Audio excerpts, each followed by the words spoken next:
there's no way President Trump would accept that deal. He's called Meghan Markle nasty and says he feels sorry for Prince Harry because his wife is a lot to deal with. Trump says he hates the way that Harry dealt with the late Queen, and judging by his friendliness towards King Charles. In a moment that left the Sussex humiliated, actress Scarlett Johansson took a sledgehammer to the crumbling public image of Prince Harry and Meghan Markle during a jaw-dropping Saturday Night Live monologue that stunned audiences coast to coast. No stranger to speaking her mind. Johansson, backed by a razor-sharp writing team and a live studio audience, launched into a satirical takedown that mocked the couple's obsession with fame, their endless victim narratives, and the tone-deaf hypocrisy that's turned them into walking punchlines. For poor Meghan, she's been threatened with a $10 million lawsuit after a woman suffered catastrophic burns, allegedly from the Duchess's do-it-yourself bath salt recipe. This is a recipe that Kinsey featured on her Netflix show. What else can you tell me about this? The broadcast aired uninterrupted, and NBC insiders confirmed that not a single line was cut, despite Mark's team allegedly reaching out in advance to pre-approve any references. The result? A comedic evisceration that had the audience howling and left. Harry and Meghan reportedly furious, blindsided, and deeply insulted, according to insiders close to their arch. Well, brand I, this wasn't parody, it was a cultural indictment. Johansson's skit pulled no punches and reflected a growing mainstream exhaustion with the couple's self-important narrative. Here's a breakdown of the segment, its implications, and what it says about Harry and Meghan's crashing public perception. Scarlett didn't just poke fun, she drew blood, and in doing so, she exposed the gaping holes in the Sussex's carefully manufactured brand. No pun intended, have legs. Attorney Christopher Melcher, who's based in Hollywood here, told me that Netflix could have and probably should have put a disclaimer on the screen to save their own skin, saying, consult a doctor or seek medical advice if you're looking for something specific. Now, the Meghan fan, this is crazy, said she's willing to resolve the matter without litigation if a financial settlement can be reached. Feels like a little bit of a shakedown. One built on royal resentment, victim theatrics, and tone-deaf entitlement. Right out of the gate, Johansson threw her punchlines with precision. She described Prince Harry and Meghan Markle as Netflix's favorite ex-royals turned full-time complainers, a scathing line that sent shockwaves through the live audience. The reaction roars of laughter and applause. But behind that laugh was a sharp truth. The world is tired of the Sussexes' non-stop parade of grievances. Every appearance, every documentary, every podcast. Somehow, it always circles back to how misunderstood and victimized they are.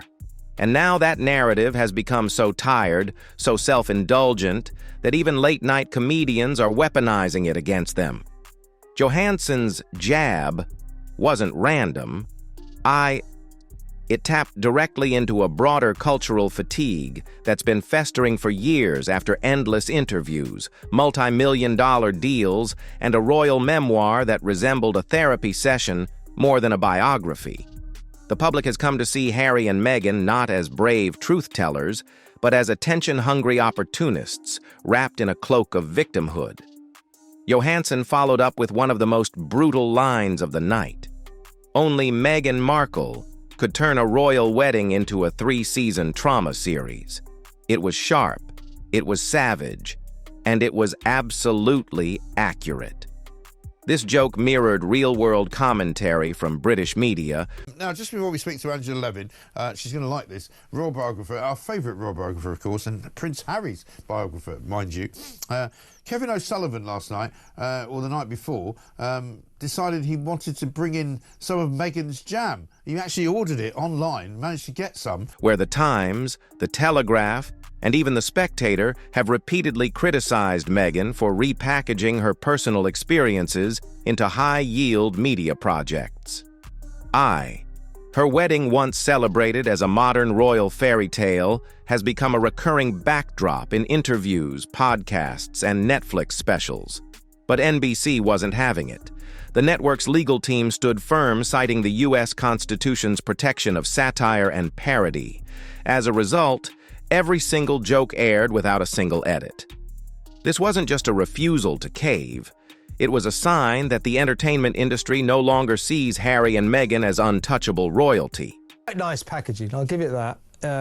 Nicer than I thought it would be. Ta-da! Yeah, I mean, it doesn't overwhelm you. Here we go, the magic moment. It is very thin, I'd say that, but there are a few lumps in. Their one sympathetic storyline has soured into something corporate media no longer fears. Lampooning, NBC made a calculated decision. Scarlett's truth, lace comedy, was more valuable than Harry and Meghan's outrage, and in a post-Oprah world that says a lot, when Johansson said, "I can't wait for their next podcast, How We Survived a $14 Million Mansion." The crowd burst into laughter, not polite, hesitant chuckles, but the kind of laughter that signals complete public buy-in. That moment crystallized everything. The world is no longer afraid to mock Harry and Meghan. The media isn't scared to ridicule them. Entitlement, greed, avarice and deception. Well, we've got it on crackers here, so we probably should have a bit more on. So I'm licking. The audience isn't hesitant to laugh at them, and that's a monumental shift from 2020. When they were still riding the post-Mexi sympathy wave, the SNL stage, once a launch pad for progressive heroes and culture-shaping icons, had become the Sussex's courtroom, and the verdict was brutal. Scarlett Johansson didn't just crack a few jokes. She pulled the mask off two of the most image-obsessed figures in modern media, and she did it with the nation watching if Harry and Meghan thought Hollywood would protect them forever. This was a brutal awakening. The PR walls are collapsing. The satire is getting sharper, and for once they can't control the script. If Scarlett Johansson's live takedown on SNL was a dagger, what followed was the twisting of the blade. Yeah, I mean, it's all right. I mean, nothing to write. It's not worth $14. Brilliant. Another reward coming for Kevin O'Sullivan in his show there. Why is he licking the cracker?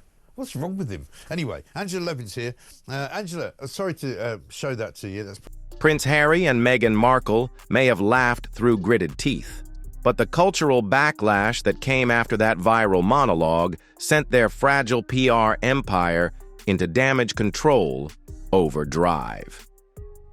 What they didn't anticipate was that Scarlett had struck a nerve, not just with the public, but with Hollywood itself. In just a matter of days, their celebrity veneer began to crack behind the closed doors of talent agencies, Netflix, boardrooms, and even Arch. Well, headquarters panic began to set in. Why? Because when late-night satire turns against you, it means you are no longer revered. You are ridiculed. Actually logging on to some website to organise myself to pay, you know, whatever it is, 10, 15, 18 quid or something for some jam that I could buy in the supermarket for about a quid, 2 quid or something like that. Well, from King's Charles, he's got wonderful jam. He has indeed. I mean, Let's dive into how Scarlett's segment triggered a ripple effect of humiliating consequences the Sussex are still trying to contain. According to The Hollywood Reporter, Meghan Markle was furious backstage after the SNL segment aired. One close associate claimed she called the monologue disgusting, sexist, and dangerous accusations that have become Meghan's standard deflection toolkit anytime she's publicly challenged. But let's break that down. The monologue wasn't sexist. It wasn't dangerous. It was satire rooted in verifiable public perception. It echoed what's already been widely reported, that Meghan has weaponized her royal experience for personal enrichment. shall we say, irritating wife. Yes, I think that's really funny. It made me laugh because I wondered about all these things. Is Meghan doing that because she's setting up another career for herself, that she can advise people? All while portraying herself as a marginalized figure in designer couture, billion-dollar homes, and Spotify deals. What Meghan really found disgusting wasn't the content. It was the exposure for a woman obsessed with curating her narrative through orchestrated interviews and scrubbed media appearances. Unscripted critique is the ultimate threat following the SNL broadcast. An anonymous Netflix executive reportedly told the Daily Beast, "The tide has turned. People aren't afraid to laugh at them anymore. That's when you know it's over and he's not wrong." Since the release of Harry and Meghan on Netflix in 2022 and Spare in 2023, the couple's content has nosedived in popularity. Meghan's $20 million. Spotify deal was abruptly axed in 2023, with executives later branding the podcast a grifter-level operation. Now, even in Tinseltown, agents are whispering about the Sussex as being box office poison, a label once reserved for tabloid fodder, not former royals. The SNL humiliation was just the latest sign of a broader industry recoil. What started as royal exile turned into a Hollywood embrace, but that embrace is now looking more like a chokehold. Scarlett's roast wasn't just comedy, it was industry consensus finally going public. Here's where things get even more brutal. Multiple sources within CAA and WME, two of Hollywood's largest talent agencies, confirmed to Puck News that Scarlett Johansson's SNL clip was passed around internally as a pulse check on public sentiment.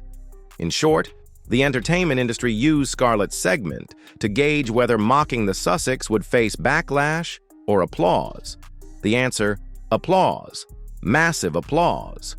Executives reportedly found the audience's reaction encouraging, with one senior agent remarking, "If Johansson can go there, so can we."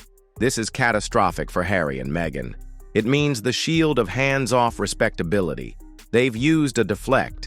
Criticism is officially gone. They're no longer seen as a philanthropic power couple with moral authority. They're punchlines. And in Hollywood, when you become the butt of the joke, you're done. That silence was deafening. Why? Because no one wants to attach their name to a sinking brand.